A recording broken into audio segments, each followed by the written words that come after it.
и политичарите во Македонија и ние како општество не научивме една работа, тоа дека членството во Европската унија не е финалната цел, тоа не е дестинацијата, тоа е само патување.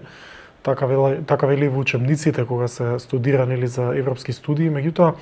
најважниот дел од Европската унија е всушност реформскиот процес. Тој ни е најпотребен и без разлика дали имаме формално или неформално или никакво членство, нас во оваа држава ни се потребни реформи, бидејќи не е само да влезете во таа унија, не е само да преживеете и безбедноста да биде обезбедена или не знам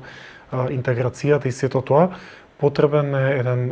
една целокупна реформа од општествена до економска, културна, социјална, речете како сакате едноставно да влеземе во тоа општество спремни.